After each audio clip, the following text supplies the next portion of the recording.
polygraph is commonly known as lie detector test. It's a device used to measure and record several physiological indicators of a person's responses during questioning.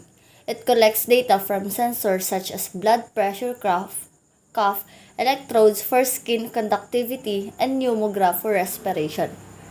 The person being tested is asked a series of questions while the sensors record their physiological responses. These responses, such as changes in blood pressure, heart rate, or sweating, are analyzed by the examiner to identify patterns associated with stress or deception. However, the accuracy and reliability of polygraph testing are widely debated, with concerns raised by organizations like the American Physiological Association and the National Academy of Sciences. Polygraph results are generally not admissible as evidence in court due to their lack of definitive proof. People lie for various reasons. Some lies are motivated by self-protection, as individuals fear negative consequences or punishment if they tell the truth. Other lies to avoid conflicts or maintain harmony in relationships. Seeking social acceptance, people may present themselves in a more favorable light or provide false information. Personal gain can also drive lies, with individuals manipulating situations or deceiving others for their benefit. Lies are sometimes told to protect loved ones or spare their feelings. Privacy, embarrassment, shame, manipulation, lack of self-confidence, and even compulsive lying are other reasons why people may choose to deceive. While lying is a common human behavior, it is generally considered ethically and morally wrong, emphasizing the importance of trust and open communication. There are types of liar, which are panic liar, a person who lies in order to avoid the consequences of confession. He or she is afraid of embarrassment to loved ones and is a serious blow to his or her ego. Next is occupational liar. It is someone who has lied for years. This person is a practical liar and lie when it has a higher payoff than telling the truth. Tournament liar, a person who loves to lie and is excited by the challenge of not being detected. He views an interview as another contest and wants to win. He lies because it is the only weapon remaining with which to fight. This person realizes that he or she will probably be convicted but will not give anyone the satisfaction of hearing him or her confess. He wants people to believe that the law is punishing an innocent person. Ethnological liar, a person who was trained not to be squealer. This person loves to be interrogated and has taken a creed or either personal or with others that he or she will never reveal the truth, the creed of underworld gangs. The next one is psychopathic liar. This type of liar has no conscience. He shows no regret for his dishonest action and no manifestation of guilt. This is the most difficult type of liar because he is a good actor. He can fool most investigators. Pathological liar, a person who cannot distinguish what is right from wrong. These are those people who are mentally sick. Black liar, a person who always pretends and a hypocrite. Kinds of lie. White lie. This is actually harmless in nature. This type of lie is being done by a person just to protect someone's dignity or someone's relationship, just to maintain the harmony or friendship of relationship. Pathological lie. Being done by a person who suffers from mental disorder, which is yung mga taong hindi ma-identify kung alin ba ang tama o mali.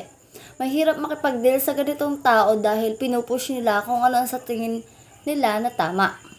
Red lie refers to any lie committed against the government propaganda. or spreading fake news against the government. Malicious lie. This lie used to mislead justice or commonly used by witnesses or lawyer. Polygraph test, also known as lie detector test, aim to detect physiological changes in a person's body when they are answering questions. While there are different approaches and variations, the most common technique used in polygraph tests, it includes cardiovascular questions.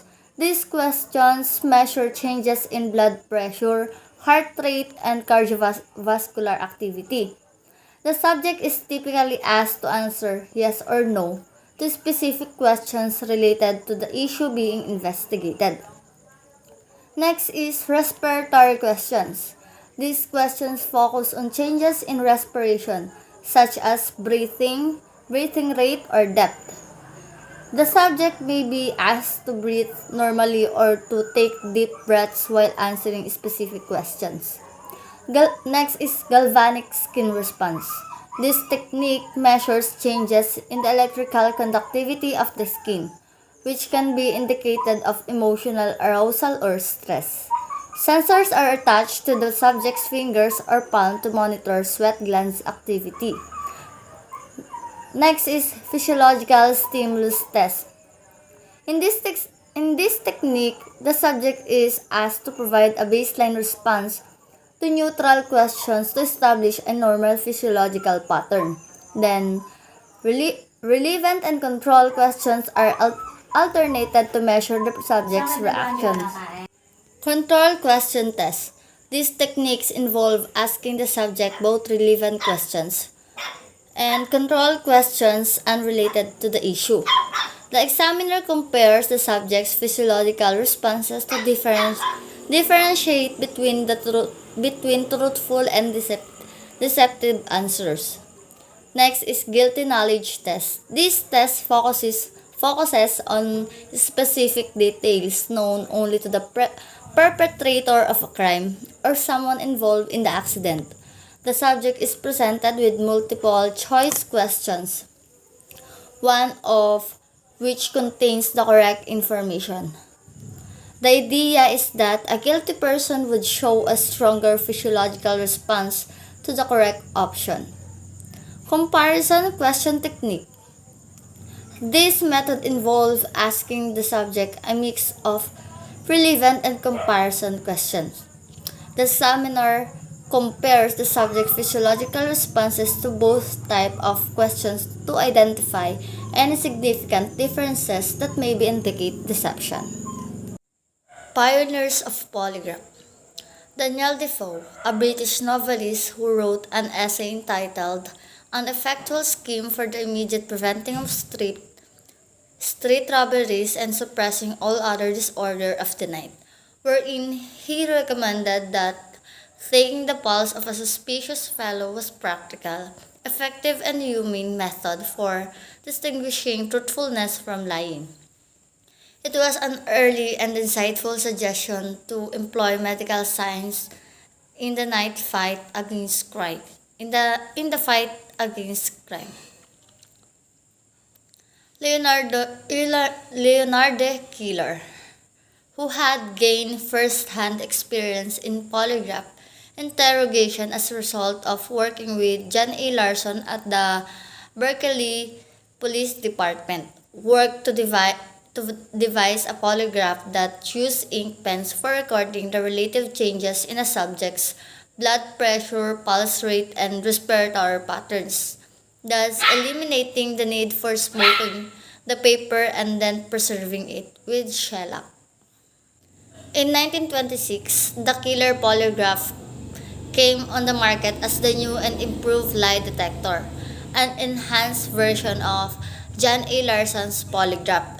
In 1938, he further refined the polygraph when he added a third physiological measuring component for the detection of deception and psychogalvanometer, a component that measured changes in a subject's galvanic skin resistance during questioning. and in doing so, thus signaling the birth of the polygraph as we know it today. In 1939, Keeler patented what is now understood as the prototype of the modern polygraph, the Keeler polygraph. Today, Leonard Keeler is known as the father of modern polygraph. Charles Samson Fier, a French scientist who discovered that electrodermal response is caused by an increase in the action of the heart and vital energy converted with human emotions. He asserted that human body has the ability to generate, store, discharge high voltage of static electricity. Sir James Mackenzie, and who English heart specialist constructed the clinical polygraph, an instrument to be used for medical examinations with the capability to simultaneously record undulated line tracing of the vascular pulses, radial, venous, and arterial, by way of a stylus onto a revolving drum of smoke paper. George Sticker, first person to suggest the use of the galvanograph for detecting deception. He authorized that the galvanic skin phenomenon was influenced by exciting mental impressions. The polygraph test is also known as a lie detector test is a scientific method used to measure physiological responses to determine if a person is being deceptive or truthful.